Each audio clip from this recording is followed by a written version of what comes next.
Hey guys, no need to fear the blue screen error. We have the solution to get you back on track. Just follow my screen to fix this issue.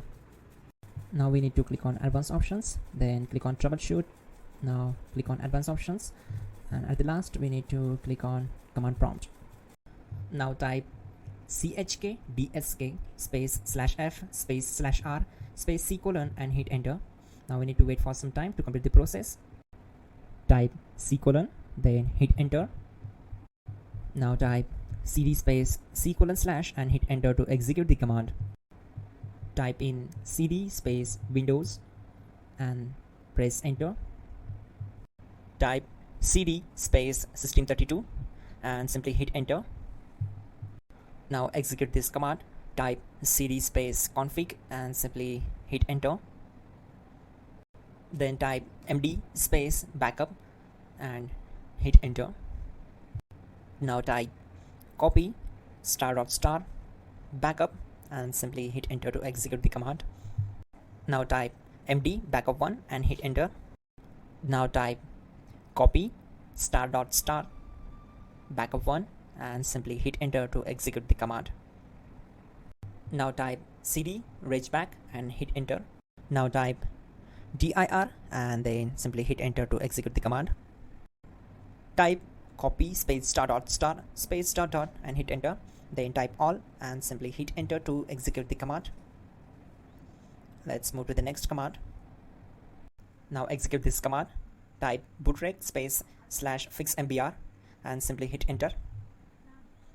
Now execute this command. Type in bootrec /fixboot and hit enter. Now execute this command cd space c colon /. Now execute this command. Type cd space Windows /system32 /config /regback. Then simply hit enter to execute this command. Type bcd edit space /export space c colon /bcd backup and simply hit enter to execute this command. Now execute this command. Type cd space c colon / and hit enter. Now type this command md space boot and simply hit enter. Type cd space boot and simply hit enter.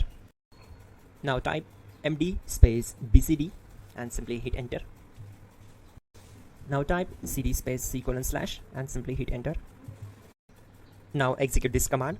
Type attrib space c colon /boot /bcd space -h space -r space -s and simply hit enter. Type in ren c colon /boot /bcd bcd.old and simply hit enter to execute this command. Now type bootrec space /rebuild bcd and simply hit enter. Type exit and simply hit enter. Now click on continue. It will restart your system. So that's it guys, your problem is solved and you're good to go.